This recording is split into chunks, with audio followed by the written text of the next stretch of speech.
اگر भारत में जाता है हैदर अली तो बासानी मैं आपको लिख के ये दावे से बात कहता हूँ कि बहुत सारे लोग जो हैं वो हैदर अली को सपोर्ट करेंगे और ये पी सिंह किसी को मुंह दिखाने के काबिल नहीं रहे। इंडियन लॉ और पाकिस्तानी लॉ क्या कहता है? क्या जबरदस्ती रिलीजन कन्वर्जन हो सकता है? बच्चे तो अभी छोटे हैं, एक तो उनसे जबरदस्ती उनका मजहब चेंज करवाया जा रहा है, दूसरा ये कि ये एक ऐसा वकील है जो जनाब अपनी वकालत करने की बजाय पाकिस्तान मुर्दाबाद के नारे लगवा रहा है। यहाँ पे अंजू भी तो आई है ना पाकिस्तान में, लेकिन किसी वकील ने यहाँ पे तो सबसे ज्यादा मुल्ला को समझा जाता है कि जनाब लोगों ने जो है ना वो फितना कहते हैं, और हालांकि होता नहीं है इस तरह का, सब एक बराबर नहीं होते।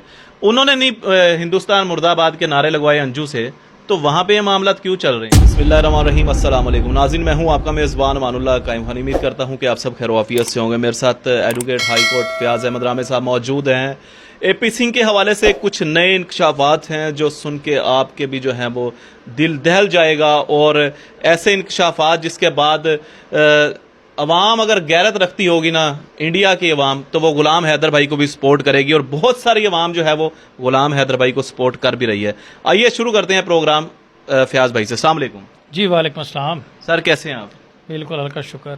सर मुझे सबसे पहले तो बताइएगा कि सीमा पाकिस्तान से भारत जाती है, बच्चे ले जाती है, सबसे पहले तो ये बताएं कि फॉरेनर एक्ट क्या नहीं लगता उनके ऊपर? फॉरेनर एक्ट है क्या और कैसे उसकी पैरवी की जा सकती है, उसकी क्या सजा मिल सकती है उसे? देखें ब्रदर, बहुत शुक्रिया। असल में पाकिस्तान का और भारत का जो कानून है जी, ये बेसिकली गोरों का बनाया हुआ कानून है, और दोनों ममालिक ज़्यादातर वही कानून में तरमीम करके उसे इस्तेमाल कर रहे हैं। जैसा कि आप देखेंगे पाकिस्तान में पाकिस्तान पीनल कोड है और भारत में इंडियन पीनल कोड है। इसी तरह से पाकिस्तान पीनल कोड के तहत भी और इंडियन पीनल कोड के तहत भी जब कोई 16 साल से कम उम्र बच्चों को किसी बैरून मुल्क बगैर किसी गार्डियन की मर्जी के ले जाता है, तो वो किडनैपिंग फ्राम लॉफुल गार्डियनशिप, अगवा और प्लस इंसानी स्मगलिंग बनता है। अब बात आ जाती है फॉरेनर एक्ट की। जब कोई शख्स का फॉरेनर एक्ट का सेक्शन 14 है, उसके मुताबिक अगर कोई शख्स बगैर कागजात के या जाली कागजात के ज़रिए जो है वो कोई बॉर्डर क्रॉस करता है या भारत में दाखिल होता है या किसी मुल्क में दाखिल होता है, तो उसकी सज़ा जो है वो 2 साल से लेकर 8 साल तक है। और जेलें बड़ी भी पड़ी होंगी वैसे भी, जो लोग वैसे जाते हैं सर बेशुमार। आमतौर पे जब कोई शख्स इसमें ऐसा काम करता है तो उसके ऊपर डायरेक्टली नॉन बेलेबल ऑफेंस लगते हैं और उसको जेल में कर दिया जाता है। और इसकी एग्जांपल पिछले दिनों में कुछ माहीगीर, कुछ मछेरे जो थे वहाँ उनको गिरफ्तार कर लिया गया था, और वो अभी तक जेल में है। हज़ारों लोग इस तरह से जेल में हैं, और इसमें तो मिसालें बेशुमार मिसालें हैं इसकी।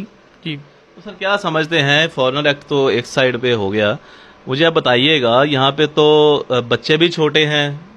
इंडियन लॉ और पाकिस्तानी लॉ क्या कहता है? क्या ज़बरदस्ती रिलीजन कन्वर्जन हो सकता है? क्या इसमें कोई चाइल्ड लेबर का रोल है? क्योंकि बच्चे तो अभी छोटे हैं, एक तो उनसे ज़बरदस्ती उनका मजहब चेंज करवाया जा रहा है, दूसरा ये कि ये एक ऐसा वकील है जो जनाब अपनी वकालत करने की बजाय पाकिस्तान मुर्दाबाद के नारे लगवा रहा है। यहाँ पे अंजू भी तो आई है ना पाकिस्तान में, लेकिन किसी वकील ने यहाँ पे तो सबसे ज्यादा मुल्ला को समझा जाता है कि जनाब लोगों ने जो है ना वो फितना कहते हैं, और हालांकि होता नहीं है इस तरह का, सब एक बराबर नहीं होते।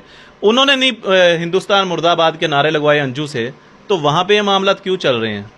देखें, बहुत शुक्रिया आपका। देखें, अब यहाँ पे आपने एक बात की एक वकील साहब के बारे में, मैं वहाँ से शुरू करूँगा। देखें, मैं समझता था कि ये बड़े काबिल वकील हैं, लेकिन सुप्रीम कोर्ट के वकील हैं। उनको देखकर तो लगता ही नहीं कि वो वकील है, और वो वकालत के नाम पर धब्बा है, मैं ये कहूँगा। कि आप देखें कि किस तरीके से उन्होंने पाकिस्तान मुर्दाबाद के नारे लगवाए। और अब मैं आपके सवाल की तरफ आता हूँ कि 4 बच्चे नाबालिग हैं, उनको वहाँ पे लेकर जाना बिल्कुल ये गैर कानूनी तौर पर है, और दुनिया के किसी कानून के मुताबिक वालिद को उसके बच्चों से महरूम नहीं किया जा सकता। और पाकिस्तान के कानून के मुताबिक तो उस खातून ने, हम लानत भेजते हैं यकीन करें सीमा हैदर के ऊपर, उसने अपना मज़हब तब्दील कर लिया, बात ख़त्म हो गई। उसने दीन इस्लाम ने जो उसको हकूक़ दिए थे, जो तहफ़्फ़ुज़ात दिए थे, उससे वो खारिज हो चुकी है, उसका ऑटोमेटिकली निकाह टूट चुका है। वो जाए जहन्नम में जहाँ मर्जी जाए। लेकिन हम बात करते हैं बच्चों की हद तक। बच्चे नाबालिग हैं, वो अपने अच्छे बुरे का फैसला नहीं कर सकते। उनका हकीकी वारिस उनका वालिद है। उनके वालिद की मौजूदगी में, जबकि बच्चों का वालिद जिंदा है, हकीकी गार्डियन है, तो उसकी मौजूदगी में उसके बच्चों का मजहब कैसे तब्दील करवाया जा सकता है? ٹھیک ہے, اور اس کو کس طرح سے اس کے بچوں سے محروم کیا جا سکتا ہے. یہ صرف انڈیا پاکستان کے قانون کے تحت نہیں بلکہ پوری دنیا کا قانون اس یہاں پہ والد کو سپورٹ کرتا ہے, اور اگر بھارت میں حیدر علی جاتا ہے تو اس کو بآسانی بچوں کی کسٹڈی مل جائے گی. تو کیا سمجھتے ہیں آپ؟ کہہ رہے ہیں کہ حیدر علی صاحب جو ہیں وہ بھارت جاتے ہیں تو ان کے بچوں کی کسٹڈی ان کو مل جائے گی. مجھے بتائیے گا کون سا لا ہے, کون سا رول ہے جس کے تحت جو ہے وہ وہاں جا کے کیس کر سکتے ہیں اور اپنے بچوں کو بآسانی حاصل کر سکتے ہیں؟ دیکھیں, اگر پاکستان کی بات کی جائے تو پاکستان میں وہ جو بھارت میں پاکستانی ہائی کمشنر ہیں جو پاکستان کی نمائندگی کر رہے ہیں فارن آفس میں, ان کو بھی لیٹر لکھ سکتے ہیں, اس معاملے میں حکومت سے مدد طلب کر سکتے ہیں کہ وہ اس کی مدد کرے. اس کے علاوہ وہ FIA میں انسانی سمگلنگ کا مقدمہ درج کروا سکتے ہیں, اور بھارت میں وہ گارڈین اینڈ وارڈ ایکٹ کے تحت بچوں کی جو ہے وہ کسٹڈی لے سکتے ہیں جا کر وہاں پہ, اور وہاں پہ اپنا پورا کیس جو ہے وہ ایکسپلین کر سکتے ہیں, اور وہاں پہ بآسانی ان کو گارڈین اینڈ وارڈ ایکٹ کے تحت بچوں کی کسٹڈی مل جائے گی. متلیش بھاٹی جو ہے جنہوں نے حیدر علی بھائی کے لیے بھی, بلکہ انہوں نے حیدر علی بھائی کے لیے انہوں نے انسانیت کے ناطے یہ دیکھا ہے کہ ان کے بچے جو ہیں اس کے والد کے باپ دیکھیں اب تڑپ رہا ہے, حرم شریف گیا ہے, خانہ کعبہ کے سامنے تڑپ رہا ہے, بچوں کی طرح رو رہا ہے, اتنی محبت مطلب اپنے بچوں کے ساتھ. یہ تو والدین ہی جانتے ہیں, آپ کے بھی بچے ہوں گے. مجھے بتائیے گا متلیش بھاٹی نے اسپیشل آواز بلند کی ان کے لیے, غلام حیدر کے بچوں کے لیے, غلام حیدر بھائی کے لیے, اور اسپیشلی انڈیا کے بہت سے ایسے لوگ ہیں جو محبت کرتے ہیں انسانیت کے ناطے, جو اس درد کو سمجھتے ہیں کہ بچوں سے دوری کی تکلیف کیا ہوتی ہے, وہ آج سپورٹ کر رہے ہیں غلام حیدر بھائی کو. غلام حیدر بھائی انڈیا بھی جا رہے ہیں. مجھے آپ بتائیے گا کہ ایک طرف جو ہے متلیش بھاٹی اس نے آواز بلند کی حق کے لیے, دوسری جانب AP سنگھ انہی کے اوپر FIR کٹوا رہے ہیں, بلکہ ان لوگوں پہ بھی جو کہ سیما کے خلاف جو ہیں وہ آواز اٹھا رہے ہیں اور کیسز کر رہے ہیں. آپ اس کو کس پوائنٹ آف ویو سے دیکھتے ہیں؟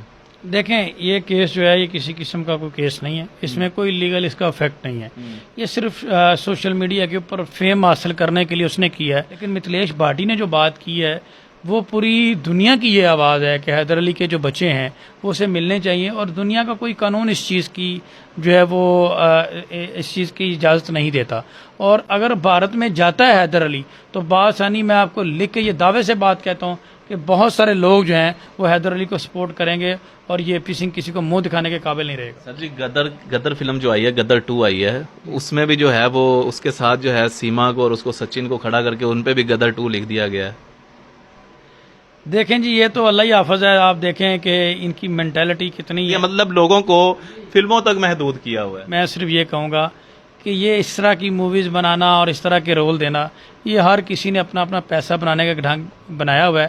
ہم لوگ ہر کسی کے بارے میں سافٹ اینڈ سیٹ ویو رکھتے ہیں, اور ہم بھارتی لوگوں سے یقین کریں, ہمارا کسی قسم کا نہیں. آدھے سے زیادہ مسلمان وہاں پہ ہیں, ہم ان کی بہت زیادہ رسپیکٹ کرتے ہیں, لیکن اس طرح کا کوئی فسادی آدمی اور کوئی انتشار پسند اگر آدمی ہے تو اس کو ہم بالکل اپریشیٹ نہیں کریں گے, اس کی ہم بالکل مذمت کرتے ہیں. جی بہت شکریہ جی. ہمارے ساتھ فیاض احمد رامے صاحب موجود تھے. سیما حیدر کیس کے اوپر بھی جو ہے ان سے ڈیبیٹ ہوئی. بہرحال آپ بھی اپنی قیمتی رائے کا اظہار کیجیے گا, اور لاسٹ میں دعا کرتے ہیں کہ غلام حیدر بھائی کو ان کے بچے جو ہیں واپس مل جائیں, سیما جائے بھاڑ میں. آپ بھی اپنی رائے کا اظہار کیجیے گا. اللہ نگہبان.